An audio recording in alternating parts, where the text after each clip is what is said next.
You guys might already be tired of hearing about fucking Livemaster.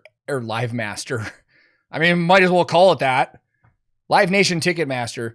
More and more shit keeps coming out, and I keep hearing from more and more people, and there's things that keep getting brought up that I don't know about and stuff. And there were a couple things I want to talk about because, you know, in the first Live Nation video that we talked about, we saw M Shadows from Avenged Sevenfold's tweets where one of the fans on Twitter was complaining about ticket fee prices, and Avenged Sevenfold singer said the fees are so high because Ticketmaster is paying 100% of the door / face value of the tickets to artists. And I said there's no way that's fucking true for every artist. And somebody in the YouTube comments recently said, Lady Gaga said in an interview once that her deal with Live Nation was 100% goes to her.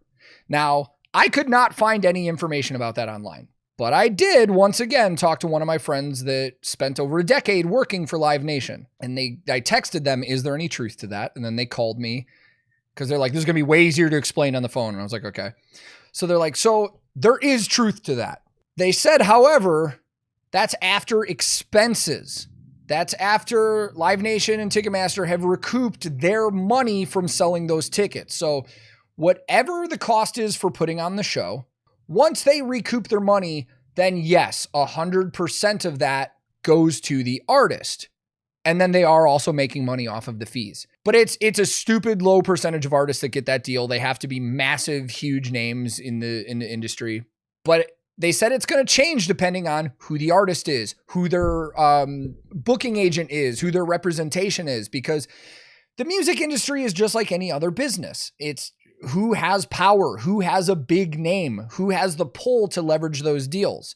Now, a traditional deal for like ticketing is usually like kind of an 85-15, like 85 will go to the artist and 15 will go to the promoter, but it changes. Just like everything. Everybody gets mad whenever they're like, you know, my video on how much can you make as a roadie? And I was like, well, it all depends. And everybody's like, oh, you didn't give us a real answer. I was like, because it fucking depends. It's the same thing with booking bands. But I want to go into this because, you know, it's an interesting title, Musicians Telling the Truth About Ticketmaster. So the article starts off by saying the truth about Ticketmaster is somewhat complicated, but these musicians have let fans in on exactly how the concert ticket giant does business. Pearl Jam famously testified to Congress in 1994 about Ticketmaster, warning government representatives that Ticketmaster was becoming a monopoly. It is well known in our industry that some portion of the service charges Ticketmaster collects on its sale of tickets is distributed back to the promoters and the venues. It is this incestuous relationship and the lack of any national competition for Ticketmaster that has created the situation we are dealing with today.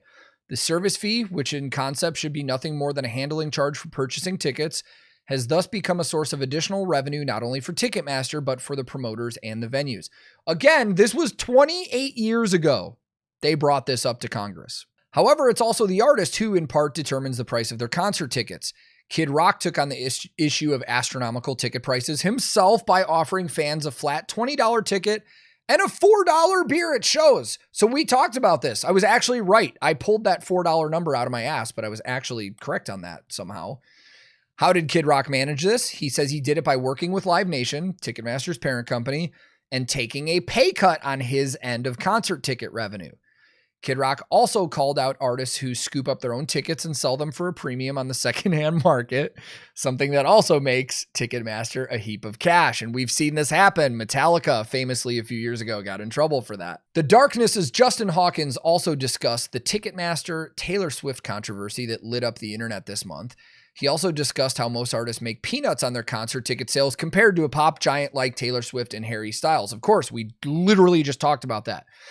Artists like Taylor Swift, Harry Styles, Lady Gaga, 21 Pilots, they are the small percentage of artists that actually do have those kind of deals where they're going to be making a shitload of money. All right, let's watch this video. I already bet this is loaded with stuff we've already seen and heard before, but let's check it out. Pearl Jam played Capitol Hill on Thursday as guitarist Stone Gossard and bassist Jeff Ament were at the House of Representatives to begin 3 hours of testimony about Ticketmaster. Pearl Jam has accused Ticketmaster of being a monopoly and of using its power to scuttle a summer tour the band had planned, with tickets to sell for a relatively low $18. It is well known in our industry that some portion of the service charges Ticketmaster collects on its sale of tickets is distributed back to the promoters in the venues. It is this incestuous relationship and the lack of any national competition for Ticketmaster that has created the situation we're dealing with today. As a result, our band, which is concerned about keeping the price of its tickets low, will almost always be in conflict with Ticketmaster, which has every incentive to try to find ways to increase the price of the ticket itself. Just another reminder that's funny, like, that was 28 years ago. Pearl Jam famously took on Ticketmaster and famously lost. And again, I have no proof of this, but it's public knowledge that Live Nation is very involved in politics. So I can only assume that people are getting their pockets lined, you know, which, I mean, that's pretty much a staple of American politics as it is. America, fuck yeah! To nail your mast to a flat fee of $20 and $4 a beer for a 12-ounce guzzle of beer. Why are you doing it, and what do you hope to achieve? It's gotten out of hand. The price of concerts, the price of entertainment, period. I went with Live Nation. I said, how can we just go in, take everything, the beer, the parking, whatever the price of tickets are, and put it in a pot, split it up fairly based on the number of people that come, and they're like, you're going to have to take a pay cut. No problem. I make a lot of money. I can take a pay cut. I'm going to tell people. A lot of artists already do it. I think I've been guilty of it in the past, too. We take some of our tickets, we put them on StubHub, overcharge, look what the market determines they're worth. I'm charged. Damn, dude. I will say you're not going to hear artists admit to that much. I actually, like, again, I'm not the biggest Kid Rock fan personally. I mean, let's be real. His earlier albums were so fucking good. But you're not going to hear a lot of artists admit that out loud. We know that in the music industry, it's a thing. And it is wild that Live Nation told him, like, you have to take a pay cut. And his mindset on that's okay. I make a lot of money. I can do this. Like, this tells me that this could be done by a lot of other artists if they wanted to. They just don't want to. You know, I don't want to make it seem like every single person in the music industry is like a complete greedy person, but like, what's to stop artists from just doing this once a year? If an artist makes a shitload of money all year long doing tours, what's to stop them from doing what Kid Rock did like once a year? What if Taylor Swift wanted to do that? Taylor Swift makes more money than Kid Rock, for sure. I don't even need to look that up. What's to stop her from doing one tour a year where she's just like, all right, I'll take a slight pay cut to make sure that tickets are reasonable for my fans? There's always money in the banana stand. Ticketmaster really opened up a seriously confusing array of ways to rip off bands. Never mind the insanity of the charges they put on for the fans. But for instance, most venues will charge a Ticketmaster charge at the window when technically they're not supposed to, but it's a sort of allowed, it's like sort of a little cream for the venue. So if you buy it in advance, you pay a service charge. You buy it at the night of the show, you shouldn't have to pay anything more than the face value. But Ticketmaster kind of says like, well, it's okay. You can do that. In 1993, we were playing really big venues, and we played in Kansas City. I put a sign up on the window of the front of the hall, and it said, people, there will be $1 extra charge on your ticket. Fugazi apologizes for the inconvenience. However, Fugazi does not apologize for Ticketmaster or the people who run this hall. And I put that in the window. And of course, they found that to be, they had a problem with that. Of course, because they don't like when people draw attention to them and what they're doing. Somebody actually left a comment on my YouTube recently. You're like, you're going to be one of those people that we find out is like dead somewhere soon because you're talking about this. I'm like, no, I'm not. You know how many people talk about this Live Nation stuff? Hi, Claire. It wasn't a threat. They were just saying like, you're going to piss off Irving Azoff. I'm like, do you think Irving Azoff gives a fuck about my existence? No, he doesn't know I exist. They're not worried about a fucking roadie on YouTube with 100,000 and some subscribers talking about shit that's public knowledge. Now, when I start talking about the shit that's not public knowledge, that's gonna... I want to talk about fucking Taylor Swift shit so bad? Because I just saw G-Zig say Taylor Swift does everything herself or her management, blah, blah, blah. Bro, Taylor Swift doesn't do shit.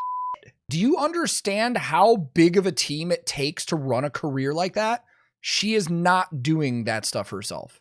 Now, I'm not going to take anything away from her music. I will say that she is very heavily involved in the writing of her music and stuff like that. Like, she's not one of these artists that is just having writers writing all her own shit for it and stuff like that. She is very much involved in her music.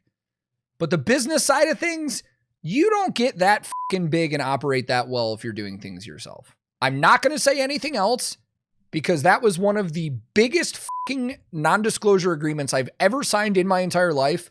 And I don't know if it's still active right now. I would imagine it would be. All right, let's see what Justin, I fucking love Justin Hawkins. If anybody's not familiar with Justin Hawkins, he's the singer for The Darkness. He has a fantastic YouTube channel.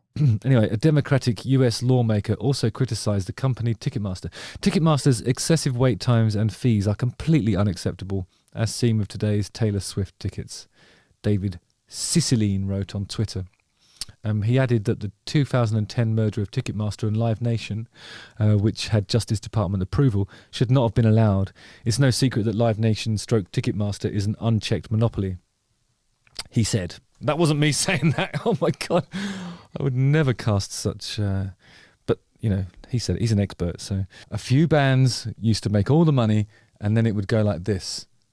There'd be a little bit of money for millions of other bands. And then with the advent of streaming and the internet and all this stuff and all this new music and new and fresh ways to connect with your audience, the idea was that Longtail was supposed to do this. So there'd be a more even distribution of the wealth among the sort of top earning bands. But that's not what happened. Harry Styles, Taylor Swift, poof, and then 1 billion bands releasing 100,000 songs every day on the various streaming platforms, making no money whatsoever. And it's happening in the music trade on the live front as well. So that's the big thing, because a lot of people that have maybe not necessarily defended Ticketmaster or Live Nation to me in the comments on YouTube have used examples of artists that do make a lot of money from Live Nation and Ticketmaster, but they're using artists that are massive.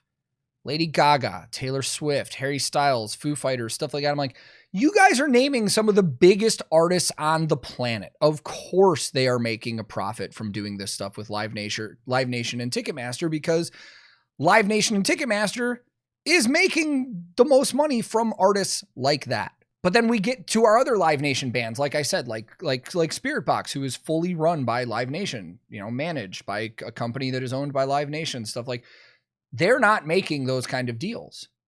They're not making that kind of money.